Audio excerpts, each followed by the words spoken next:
So I'm going to try one more time to summarize my opinion on Stop Killing Games and why it is a good thing. I want to say that right away because I know there's a lot of people that aren't going to watch the whole thing and they're just going to get mad, and they just want to just get mad at Pirate Software and maybe even Louis Rossmann for giving critiques. But if we want something to work, you have to listen to people that are developers and make video games. Okay? So I'm an indie game developer. I've never had any experience working for anybody. I've made some small indie projects for people. My opinion, I'm going to try to make this as quick as possible, is that Louis Rossmann's first video is right. Think about it this way. Let me make this very easy for you to understand, even if you're not a game developer.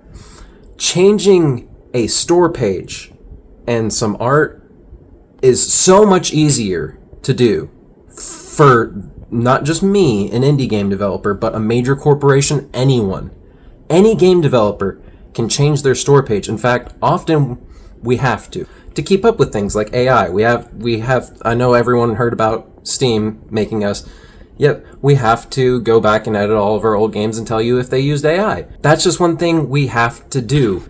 And that's easy for us to do. We're used to that kind of monotony. And actually, as just one more thing as a side note, show the box art for The Crew 2. We've actually had this argument before with live service games, just not exactly the same. The argument was that if a game is online and needs online and requires online, the marketing should show that it requires online and you have to have online to play. So I'm going to show that right now with it highlighted, but yeah, that's just one more thing. What we're not used to is coming up with an end-of-life plan.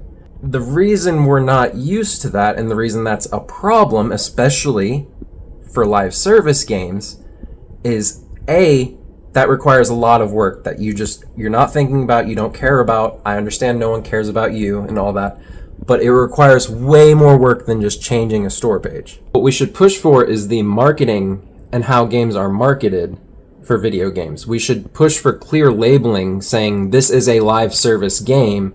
It is planned to end at some date. We shouldn't force developers to come up with a date where it's going to end because they don't know. We shouldn't force them to come up with an end of life plan because, again, they don't know when it's going to end. I don't know if a lot of people realize this, but ask Pirate Software, I'm sure he'll confirm it. Blizzard did not plan for World of Warcraft to go on as long as it did.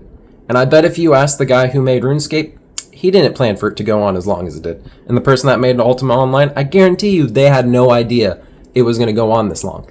They could hope it would go on this long, and everyone who makes an MMO these days does hope it goes on that long, but providing the funds for a game to stay online is nearly impossible to do indefinitely. Like, as we all know, if people stop playing World of Warcraft, Blizzard will pull the plug because it will become a negative profit. So in short, to not make this video too long, the simplest way to keep games from destroying themselves is to just market them as games that will destroy themselves. I'm sorry, but not every single game is going to be made to last forever. I've come up with ideas of my own where I've tried to make games that destroy themselves completely, and then you have to literally re-download the game to get the files back, but it gets caught as like a Trojan or something, you know? But point being, games intentionally are made to destroy themselves, right? Let me give you an example. Everyone loves Squid Game. What is the best part about Squid Game? Is it the fact that they play little children's games?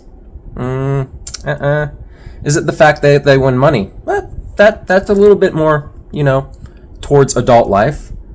But what is the real thing that drives people to watch Squid Game? People die. And that's one thing I brought up over and over in this argument that people don't seem to understand, is that things are destructive. Life is destructive. One day you will die and not be able to carry on something.